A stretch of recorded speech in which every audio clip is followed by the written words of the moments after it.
जय हिंद दोस्तों, मेरा नाम है आलोक और आज के इस वीडियो में आप लोग आज भारत के एक ऐसे महान सपूत के बारे में जानने वाले हैं जिन्होंने 1947 में युद्ध किया था और उन्हें भारत का पहला परमवीर चक्र जो है वो उन्हें ही मिला था। उनका नाम क्या है? तो उनका नाम है मेजर सोमनाथ शर्मा। मेजर सोमनाथ शर्मा। तो आइए इस स्टोरी को पढ़ते हैं। इसमें हमें क्या सीखने को मिलेगा? एक तो एक महान व्यक्ति के बारे में जानने को मिलेगा, ठीक है। उसके बाद हम लोग यहाँ पर इसे इंग्लिश में पढ़ेंगे और हिंदी में इसकी मैं देखो कुछ हिंदी लिख भी रखी है और मैं हिंदी इसकी बताता भी चलूँगा। बहुत ही प्यारी स्टोरी है, एक रियल स्टोरी है। आप लोगों को इसे अंत तक जरूर देखना है, वीडियो को लाइक करना है और चैनल को सब्सक्राइब कर लेना है। आइए हम लोग पढ़ते हैं। जैसे यहाँ पर यदि हम लोग बात करें सोल्जर, द सोल्जर, सोल्जर का मतलब सैनिक। द सोल्जर, सोल्जर का मतलब हो जाएगा सैनिक। हु जो नेवर स्टेप्ड वेक, स्टेप्ड वेक क्या है? फेजल वर्ब है। स्टेप वेक क्या होती है? Phrasal verb. ये पूरी क्या है? Phrasal verb. इसका मतलब होता है पीछे हटना। हु जो नेवर कभी नहीं, स्टेप्ड वेक पीछे हटा।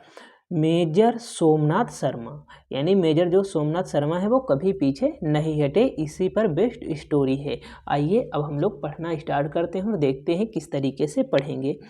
इट वाज द ईयर 1947, 1947 का वर्ष था, ठीक है। इट वाज द ईयर 1947 यानी 1947 का वर्ष था। India had just gained independence and enemies were trying to capture Kashmir. India had just gained, India ने जस्ट प्राप्त किया था, यानी बस अभी अभी प्राप्त किया था। इंडिपेंडेंस मतलब स्वतंत्रता। इंडिया ने अभी जस्ट स्वतंत्रता प्राप्त की थी, जैसे 1947 की ही बात हो रही है। जस्ट अभी मतलब प्राप्त की है। एंड इनेमीज और दुश्मन वर ट्राइंग प्रयास कर रहे हैं टू कैप्चर कब्जा करने पर कश्मीर, यानी किस पर कब्जा करने की कोशिश कर रहे हैं? तो कश्मीर पर कब्जा करने की कोशिश कर रहे हैं। कौन कर रहे हैं? अभी आगे चलेगा कौन कश्मीर पर कब्जा करना चाहता है। जब हमारा देश 1947 में आज़ाद हुआ था, ये उसी समय की बात है। ड्यूरिंग दिस टाइम यानी इसी समय या इसी समय के दौरान, ठीक है।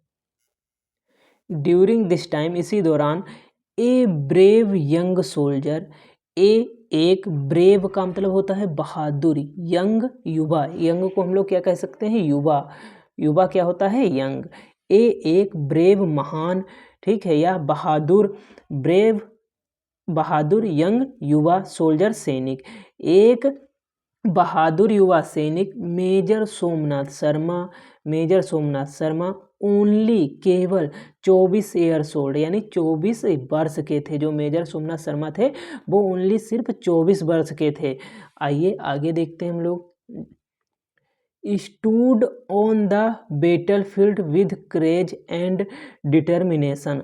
देखो, क्रेज का मतलब साहस होता है, एंड और डिटर्मिनेशन मतलब दृढ़ निश्चय। विद क्या हो जाएगा? प्रीपोजिशन, इसका मतलब साथ, यानी साहस और दृढ़ निश्चय के साथ वो खड़े रहे। कहाँ खड़े रहे? ऑन द बेटल फील्ड, रणभूमि में वो खड़े रहे, मतलब डटे रहे, उन लोगों से युद्ध करते रहे। देखो, स्टैंड होता है यहाँ पर, स्टूड यानी सेकेंड फॉर्म है। Stood on the battle field यानी युद्ध के मैदान में खड़े रहे, विद क्रेज साहस के साथ, एंड डिटर्मिनेशन साहस और दृढ़ निश्चय के साथ वो युद्ध फील्ड में खड़े रहे यानी डटे रहे वहाँ पर। The enemy forces were much large in number, in number मतलब संख्या में, लार्ज मतलब मच, लार्ज मतलब ज़्यादा, फोर्स मतलब आर्मी उनकी जो थी वो ज़्यादा थी। इनेमी पक्ष की जो आर्मी थी वो संख्या में ज़्यादा थी। जो मतलब अदर इनेमीज थे हमारे, उनकी आर्मी जो थी वो संख्या में हमसे ज़्यादा थी। इंडियन सोल्जर, भारतीय सैनिक, हैड फ्यूवर वेपन्स, यानी फ्यूवर का मतलब कम, वेपन्स का मतलब हथियार। जो भारतीय सैनिक थे उनके पास हथियार भी कम थे, यानी उनकी सेना तो कम ही थी भारतीयों की, लेकिन उनके पास हथियार भी जो थे वो बहुत कम थे, लेकिन जज्बा और जुनून बहुत था। आगे देखते हैं हम लोग। बट लेकिन बट मेजर शर्मा लेकिन मेजर शर्मा डिक्लेयर्ड घोषणा की, ठीक है। बट लेकिन मेजर शर्मा ने घोषणा करते हैं, वो क्या करते हैं घोषणा, देखते हैं हम लोग आगे। As long as even one of my soldier is alive, जब तक मेरा एक भी सोल्जर जीवित है। As long as even one of my soldier यानी जब तक मेरा एक एक सोल्जर अलाइव का मतलब जीवित है, जब तक मेरा एक एक सोल्जर जीवित है। Kashmir will never fall into enemies hand, यानी इनेमीज का मतलब हो जाएगा दुश्मन, हैंड्स मतलब हाथों में। जो कश्मीर है वो दुश्मन के हाथों में कभी भी नहीं जाएगा या कभी नहीं गिरेगा। फॉल इनटू नहीं जाएगा, वो कहाँ नहीं जाएगा, तो इनेमीज के हाथ में, यानी जो उस पर कब्जा करना चाहते हैं कश्मीर पर, जब तक उनका एक एक सोल्जर जीवित रहेगा, वो कह रहे हैं जब तक मेरा एक एक सोल्जर जीवित रहेगा, जो कश्मीर है वो दुश्मनों के हाथ में कभी नहीं जाएगा। आगे हम लोग देखते हैं। One of his arms, arms मतलब हाथ हो जाएगा, ठीक है। वन ऑफ हिज आर्म्स, उनके एक हाथ में, उनका एक हाथ वाज ऑलरेडी, पहले से, ऑलरेडी का मतलब पहले से, इंजर्ड घायल था। उनका एक हाथ जो है वो पहले से घायल था। किसका, तो मेजर सोमनाथ शर्मा का जो एक हाथ है वो पहले से ही घायल था, क्योंकि 1947 का वर्ष था, तो युद्ध होता ही रहता था। एट फिर भी ही रिफ्यूज्ड, उन्होंने मना कर दिया। टू स्टेप बैक, यानी वापस हटने से उन्होंने मना कर दिया, यानी अब वो क्या करेंगे, युद्ध करेंगे। उनका एक हाथ घायल है लेकिन उन्होंने फिर भी मना कर दिया। एट फिर भी ही रिफ्यूज्ड, उन्होंने मना कर दिया। टू स्टेप बैक, यानी पीछे हटने से उन्होंने मना कर दिया। अब आगे देखते हैं हम लोग। बुलेट्स वर फ्लाइंग एवरीवेयर, यानी जो बुलेट्स है, फ्लाइंग का मतलब उड़ना, लेकिन यहाँ पर जो बुलेट्स के लिए है तो वो चलना हो जाएगा, ठीक है। बुलेट्स जो है वो एवरीवेयर का मतलब चारों तरफ चल रही हैं। बुलेट्स वर फ्लाइंग एवरीवेयर, यानी जो गोली है वो चारों तरफ चल रही हैं क्योंकि युद्ध हो रहा है। बट लेकिन मेजर शर्मा, लेकिन major Sharma kept leading, leading का मतलब क्या होता है, लीड का मतलब होता है नेतृत्व करना। बट लेकिन मेजर शर्मा केप्ट, जारी रखा, क्या जारी रखा, लीडिंग, नेतृत्व करना, हिज मेंस यानी अपनी आर्मी का, या अपनी जो वहाँ पर मेंस और भी लड़ाई कर रहे थे उनके साथ में जो आर्मी थी उनका, वो क्या करते हैं, इनक्रेजिंग देम, उन्हें उत्साहित करते हैं। बट लेकिन मेजर शर्मा केप्ट लीडिंग, यानी नेतृत्व करना जारी रखा, हिज मेंस अपने आदमियों का या अपनी आर्मी का, इनक्रेजिंग देम, उनको उत्साहित करके, यानी उनको उत्साहित करके उन्होंने क्या, नेतृत्व करना जारी रखा। लीडिंग का मतलब होता है नेतृत्व, क्या हो जाएगा, नेतृत्व करना, ठीक है। आगे हम लोग देखते हैं।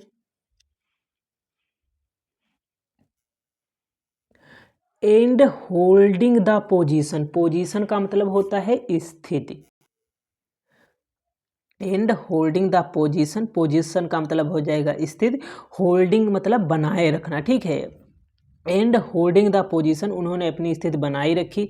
विद अनशेकेबल अदम्य ब्रेवरी, यानी अदम्य मतलब अद्भुत ब्रेवरी, यानी वीरता के साथ उन्होंने अपनी स्थिति को बनाए रखा, क्योंकि युद्ध हो रहा है लेकिन उनका हाथ भी एक इंजर्ड हो गया, लेकिन उन्होंने अपनी स्थिति को बनाए रखा, वो भी बहुत ही अदम्य यानी अद्भुत वीरता के साथ। आगे देखते हैं। द बेटल विकेम फियरस का मतलब हो जाएगा भयानक, ठीक है। जो युद्ध है वो भयानक होता गया, यानी भयानक हो गया, जो युद्ध था वो भयानक हो गया। Major Sharma fought, major Sharma लड़े, टिल जब तक, हिज लास्ट ब्रेथ, यानी जब तक उनकी अंतिम सांस रही। एंड और वाज मार्टियर्ड मतलब शहीद हो गए ऑन द बैटलफील्ड, और वो रणभूमि में क्या हो गए, शहीद हो गए। उनकी अब वो अपनी आखिरी सांस तक लड़ते रहे और बैटलफील्ड यानी रणभूमि में ही शहीद हो गए।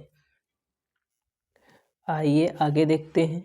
बट लेकिन because of his courage, because of का मतलब कारण, हिज करेज मतलब अपने साहस के कारण, लेकिन अपने साहस के कारण द इनेमी फेल्ड, इनेमी यानी दुश्मन, फेल्ड असफल रहे, टू कैप्चर कश्मीर यानी कश्मीर को कैप्चर करने में जो इनेमीज थे वो असफल रहे, एंड और Kashmir remained A part of India, और जो कश्मीर है वो भारत का पार्ट यानी हिस्सा बना रहा। The enemy failed to capture Kashmir, enemy failed असफल रहे, कैप्चर कब्जा करने पर, कश्मीर पर कब्जा करने पर असफल रहे, and Kashmir remained A part of India, और जो इंडिया है वो किसका पार्ट, जो कश्मीर है वो इंडिया का ही पार्ट बना रहा। आगे देखते हैं। फॉर हिज अनमेच्ड ब्रेवरी, अनमेच्ड का मतलब अतुलनीय, अपनी अतुलनीय वीरता के लिए फॉर का मतलब के लिए, हिज अपनी, अनमेच्ड अतुलनीय, ब्रेवरी वीरता, अपनी अतुलनीय वीरता के लिए ही अवार्डेड उन्हें सम्मान दिया गया या इनाम दिया गया। इंडियाज फर्स्ट, भारत का पहला परमवीर चक्र, तो भारत का पहला परमवीर चक्र किसने पाया है, तो उन्होंने पाया है, उनका नाम है मेजर सोमनाथ शर्मा, इन्होंने क्या पाया है, इंडिया का फर्स्ट परमवीर चक्र। बहुत ही प्रशंसनीय बात है। तो यहाँ पर देखो आपका एक क्वेश्चन भी तैयार हो गया है कि परमवीर चक्र सबसे पहले किसे दिया गया है। ठीक है, तो परमवीर चक्र पहला किसने पाया है, तो मेजर सोमनाथ शर्मा जी ने पाया है। ठीक है, आगे हम लोग देखते हैं। ए ट्रू हीरो, एक सच्चा नायक, इज समवन वही होता है, हु जो रिस्क एवरीवेयर, जो मतलब रिस्क लेता है, इवन लाइफ चाहे वो जीवन हो, फॉर द सेफ्टी सेफ्टी के लिए, एंड ऑनर का मतलब आदर्श या सम्मान के लिए, फॉर अदर्स, ऑफ अदर्स यानी दूसरों के आदर और सेफ्टी सुरक्षा और आदर के लिए, दूसरों की सुरक्षा और आदर के लिए जो रिस्क लेता है, चाहे उसके जीवन भी क्यों ना नष्ट हो जाए, यानी चाहे उसका जीवन ही क्यों ना लग जाए। ए ट्रू हीरो यानी एक सच्चा हीरो वही होता है जो दूसरों की सहायता और सम्मान आदर के लिए क्या करता है, रिस्क लेता है। ठीक है, वहाँ पर जो बॉर्डर पर सैनिक रहते हैं वो रिस्क लेते हैं क्योंकि उन्हें अपने देश की सुरक्षा करनी होती है। उम्मीद करता हूँ आप लोगों को ये वीडियो बहुत अच्छा लगा होगा और एक अच्छे पर्सन के बारे में जान के भी बहुत अच्छा लगा होगा। उम्मीद करता हूँ वीडियो अच्छा लगा है। वीडियो को लाइक करें, चैनल को सब्सक्राइब करें और अपने दोस्तों के पास ज़्यादा से ज़्यादा शेयर करें। मिलते हैं अगले वीडियो में। जय हिंद।